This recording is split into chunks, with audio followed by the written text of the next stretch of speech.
Welcome to my channel. I'm so happy that you're here. I'm assuming you clicked on this video because either you're pregnant girly like me, you're curious about pregnancy, you're planning to get pregnant, whatever it is. I definitely am so glad that you're here and hope this video will be insightful. I wanted to come on here and kind of share some of my pregnancy experience, some of the good things, some of the bad things, and then also share with you some of my pregnancy essentials. So first thing I want to talk about is I really wish I would have heard more positive birth and pregnancy experiences before I got pregnant, because I was going into pregnancy thinking that it was going to be miserable, that I was going to have a really hard time, and I know that can be the experience for some people, but I feel like there is so much fear surrounding pregnancy and birth, and I've had a really good experience throughout my entire pregnancy so far, so I'm really excited to share that with you.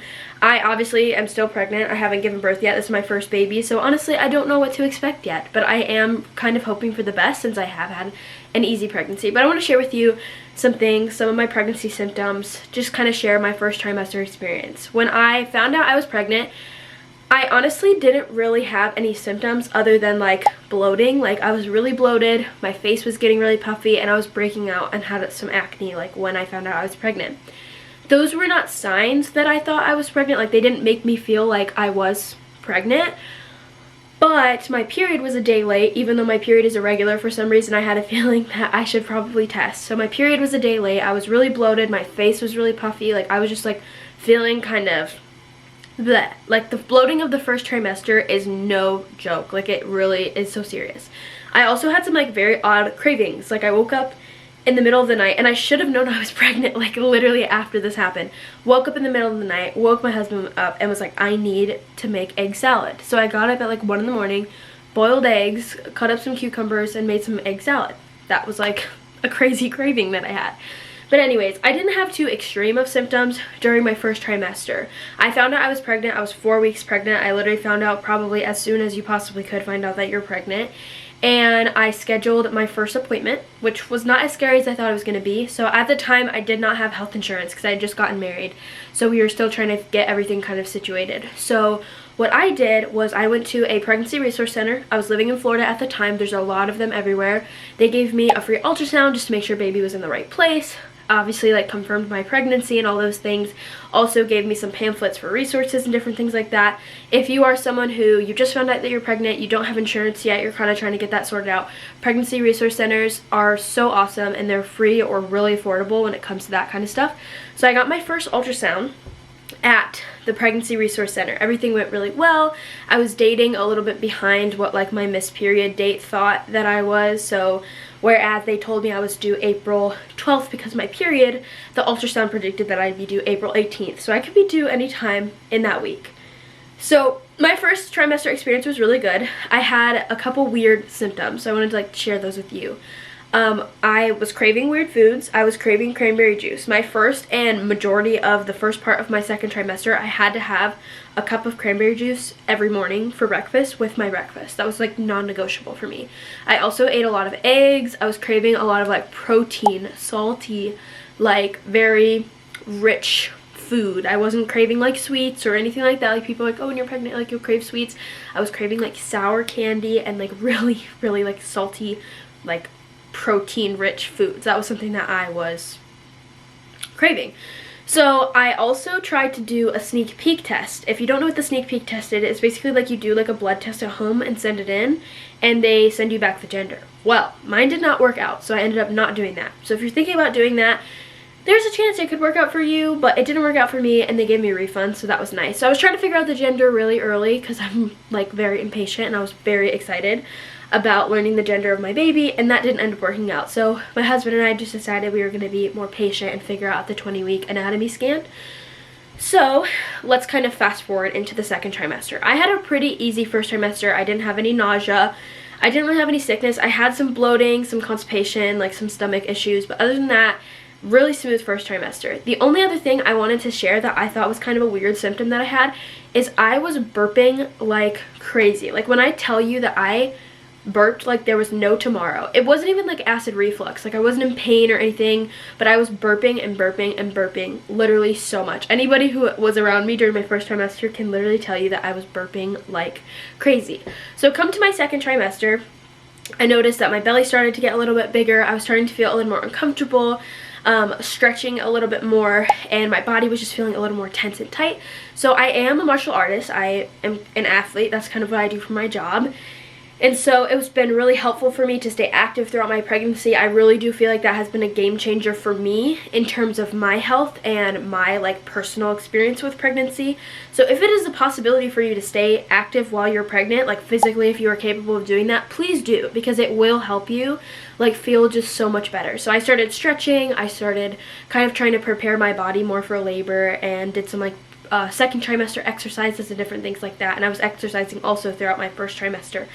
So it wasn't too big of an adjustment for me to really start committing to working out in my second trimester, and that's something that I've been really good with since it's my job. Also, I love to do it, so it makes it easier. But I definitely recommend that if you are not active, try to get active, even if it's something like very low like impact, or go on a walk, stretch, find something that you can do that will help like encourage you to be healthy during your pregnancy, because that is really going to make or break a lot of how you feel. So that's a tip for you that you didn't ask for. But come to the second trimester. So we moved across the country to a new state, so I didn't really get a lot of checkups in between. Originally I was planning on having a home birth, and so I went to a midwife. I got a 14-week checkup with her, and everything was really well. Baby was in the right place, baby was healthy, had a heartbeat, everything, so that was good. And then just because of our financial situation and moving, unfortunately, like, insurance doesn't cover the cost of a home birth, so we were like, this really isn't going to work for us to have a home birth just with this time frame that we have of trying to save money and get ready for the baby to come. So I am going to be giving birth in a hospital. So after my 14-week scan, I scheduled my 20-week scan with the hospital that I'm going to be giving birth at. So basically how the 20-week scan went was, you go in, they kind of just check everything about the baby. It's really not that scary. It really doesn't take that long unless they find something that's wrong with them or with your baby. You find out the gender if you want. You can keep it a secret. They'll put it on an envelope for you. My husband and I wanted to find out like at the ultrasound because we wanted to be the first ones to know. So we found out that we're having a baby boy, which is so exciting, which makes so much sense because all of my symptoms were pointing towards baby boy. All of like the wives' tale symptoms. So I'll give you some of like what else I had. Like, my skin's been really clear. I haven't really gained too much weight. What else? I feel like overall I've had a really good smooth pregnancy, and apparently that's like a sign of a boy. So I don't really know if that's true or not. Everybody's pregnancy is different. Don't compare yours to mine. I won't compare mine to yours. Everybody's different. But anyways, we found out that we're having a baby boy, and basically just through the scan they kind of went through, just checked that everything was healthy, that everything was okay. So they found something at my scan that was not really like a concern, but also they just wanted to double check because they're like, it's better to be safe than sorry. So they wanted to check that he didn't have like Down syndrome or something, because he had some extra fluid in his kidneys. So usually that is actually very common, and our hospital actually had like a lower level of liquid recommended than like other hospitals. I can't remember exactly the numbers, but his left kidney had a little bit extra fluid, which is a sign of like Down syndrome. So basically they were saying, you know, just take the NIP test, make sure do the genetic testing just to confirm that we can kind of cancel that out as something that could happen, which either way we were like, we're gonna be happy and love this baby no matter what.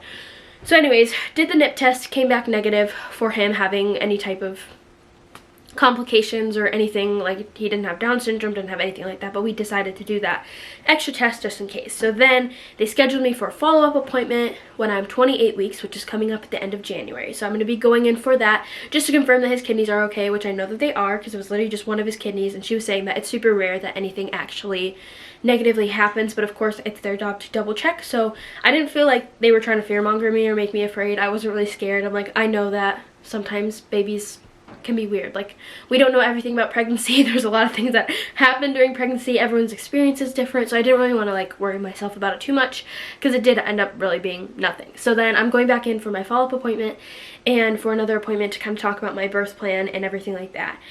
And honestly, I want to encourage you, if you don't have your plan figured out yet and you're in your second trimester, that's like completely normal. I feel like I was really stressed at first because I'm like, I need to have my nursery done, I need to have my birth plan done, and yes, it's important to plan. It is important to have like set dates, but like for me, realistically, because a lot of my family is long distance, we couldn't plan a baby shower till March 8th, so it wasn't realistic for me to get the nursery ready when I can't have my baby shower till literally a month before he's born, or a month and a half before he comes. So don't feel so much pressure. You don't have to have everything ready. You don't have to have all the answers. But I hope that, you know, this video kind of encourages you if we're all kind of going through it.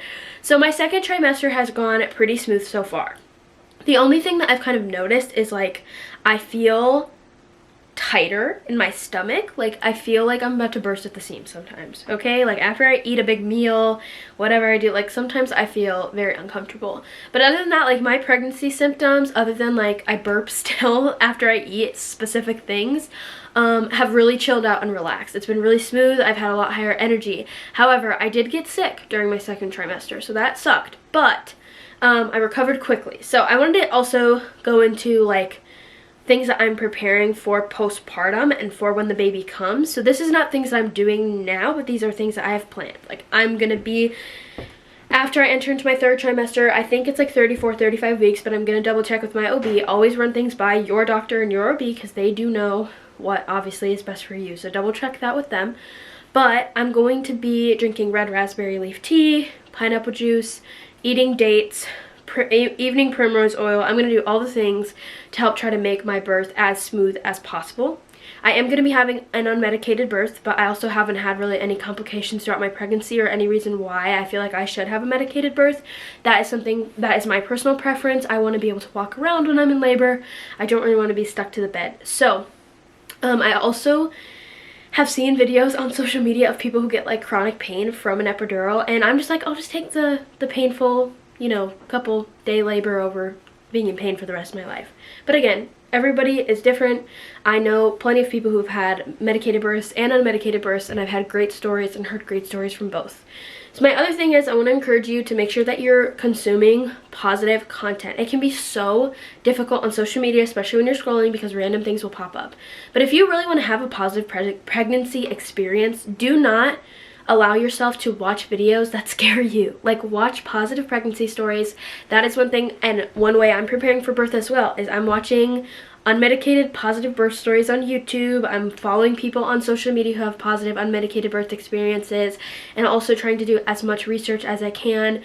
So, which takes me into, I want to talk about my pregnancy essentials and things that I have used throughout my pregnancy up until this point. Obviously, I'm almost into my third trimester, and there's certain things that I genuinely cannot do until I'm closer to giving birth to this baby. So I do want to say these are like my first and second trimester pregnancy essentials and things that you may need for your pregnancy. So starting off strong, since I have been yapping for a whole 12 minutes straight, get a water bottle. I don't really care. If you have a water bottle, use the one you have, but if you don't drink out of it, buy one that you're going to drink out of. I got this one because it's a little bit more my style.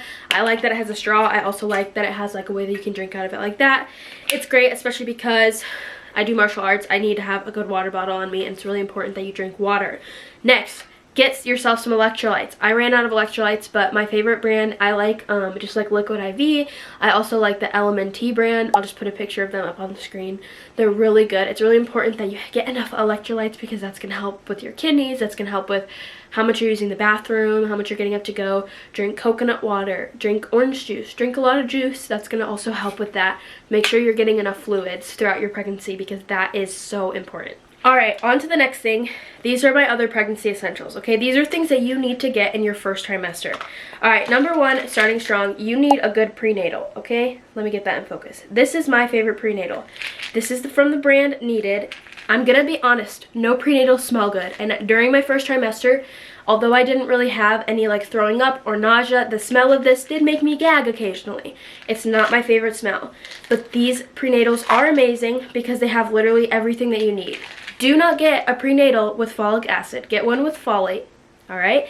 And also you need copper, you need vitamin B12, you need vitamin D, vitamin C, vitamin E. These prenatals are really reasonably priced and are like the best brand so far that I found that have the best, cleanest ingredients. So get a good prenatal. If you are planning to get pregnant, start taking prenatals before you get pregnant. And if you just found out you're pregnant, you need to order prenatals ASAP, okay? The next thing that I'm taking personally, because I'm trying to grow out my hair, I didn't start taking this until my second trimester, and I wish I would have started taking it sooner because this is also something that can help prevent stretch marks. So I got a collagen supplement. This supplement has just everything you kind of need to support skin structure and elasticity.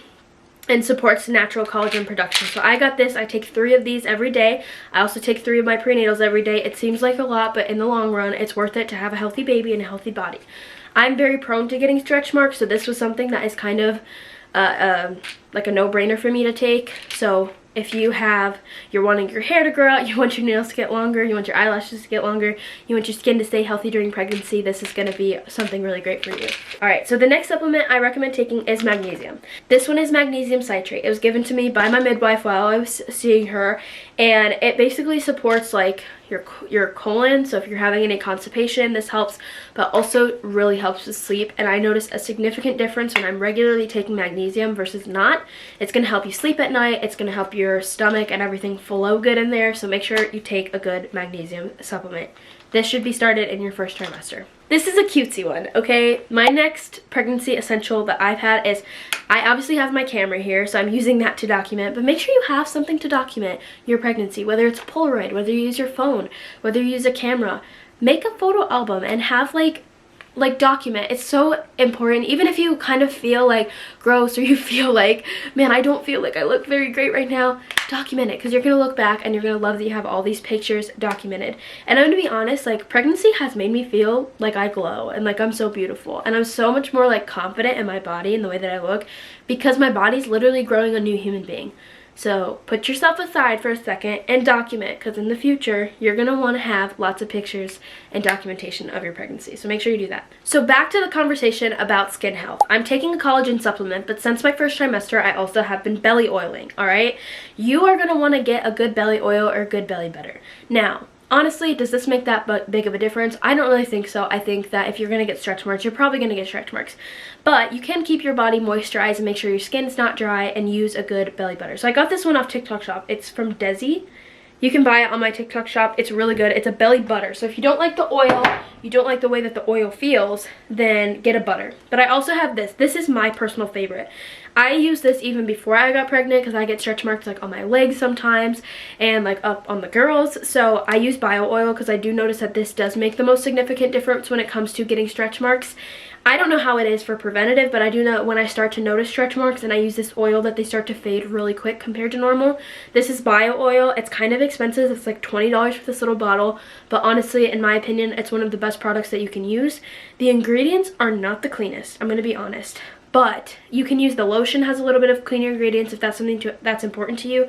But in my opinion, because this works so well, I'm willing to use it, even though it's not like the cleanest, best ingredients. Alright, with that, you're going to want to get some good skincare. You do not have to buy expensive skincare. You don't have to break the bank on skincare. I'm using this brand. This is I bought from Target. It's Good Molecules. It's a lightweight daily moisturizer. I really like it. It works really well for my skin. This brand is a pretty clean brand. It's one of my favorite skincare brands. I'm also using this collagen serum. This is literally from TJ Maxx, but it's a Korean skincare brand that I really like, and it works really well for my skin. I like the way it makes me feel. So this one is Dr. Wellness. This one's also from TJ Maxx, and it's Vitamin C Skin Perfecting Serum.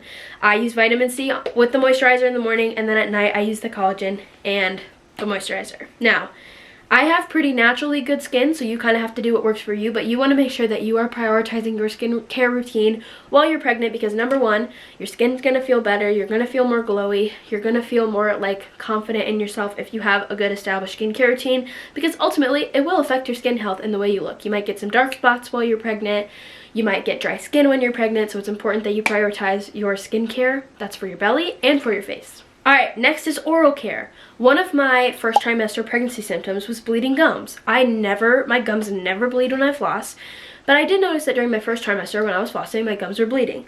So I got these also on TikTok. I honestly don't know how good of a brand it is. I did like the ingredients. I read the ingredients list and I did a little bit of a deep dive on TikTok, but you know, it is what it is. So I use this, but I also use regular toothpaste. This is the No BS, or the Nobes toothpaste tablets without the BS. I really like them. I feel like they work really well. My teeth have been really white. I haven't had sensitive teeth since I started using this, when I had really sensitive teeth beforehand.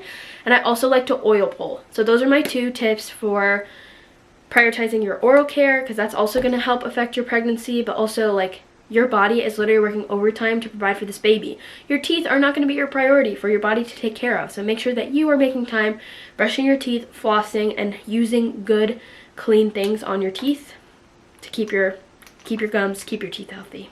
Alright, so in the same kind of area that we've been in with the skincare and belly care, you're going to want to make sure you have a good shampoo and conditioner. Alright, my favorite is Amika The Cure. I went through some pretty rough phases with my hair. I've been blonde, I've chopped it, I've had it long, I've done all the things, I fried it off. And so for now, for me, I'm just trying to keep it kind of natural and grow it back out to its original length. Now, if you look at some of my videos back from literally when I first got pregnant, my hair is very much longer than it was then. I've been using this products. I've also hair oil. Oh, excuse me. I've been using these products. I've also hair oiled. It's important that you prioritize treating your hair with kindness, because postpartum is not going to be very kind to your hair. Not that I'm trying to be a negative Nancy at all, but take your prenatals, take your collagen to keep your hair growth, and make sure that you are using some good skincare, because this is going to keep your hair healthy. Your hair might be really glowy, might be really good throughout pregnancy, but obviously when you have a baby and you go through something that changes your body so much, like, it's going to affect all parts of you. So make sure that you have good hair essentials. On to the next thing.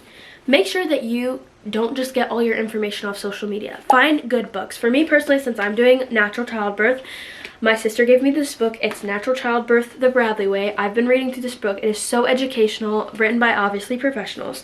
So the other thing for me is I am a Christian, and I believe that pain-free births can be a thing. I believe in supernatural childbirth. If you don't believe in that, just continue on with this video and you don't have to read this book. But this book is by Jackie Mize, and it's Experiencing Promises of God Concerning Conception and Delivery. So if you are struggling with infertility, if you are wanting to get pregnant soon, and you are a believer, this is an amazing, encouraging book for you. Even if you're not a believer, this book is really all about speaking positively and just like trusting that God is going to carry you through, and also giving like verses and like things that you can walk through, like, which I really enjoyed. So get some good books that have education, but also things that are encouraging. Don't just get all your information off social media. The influencer that you follow is not going to have all the same information that the correct books written by professionals are going to have. Those are just like my basic pregnancy essentials for first and second trimester. Obviously going into third, there's going to be a lot more that's going to be added, so maybe I'll make a separate video once I get through my third trimester about my third trimester essentials. But anyways, I just wanted to share some of my pregnancy experience with you guys, and also just share some of my pregnancy essentials. Hopefully this video was helpful to you. Hopefully it was encouraging. If you are pregnant, congratulations. I'm very happy for you. If you're trying to get pregnant, girl, you're almost there. And I hope that this video was helpful. If you're just wanting to learn more about pregnancy, hopefully that you can find some good resources from the stuff that I gave. I will link the books below, and maybe link some of the products if you guys want to use some of the ones that I have, like my water bottle, which is just like an Awala, and the Needed Prenatals. I'll definitely link those for you guys. But anyways, I hope you enjoyed. I really love getting to chat with you guys and just share my life with you guys, so I will see you guys in the next one. Bye!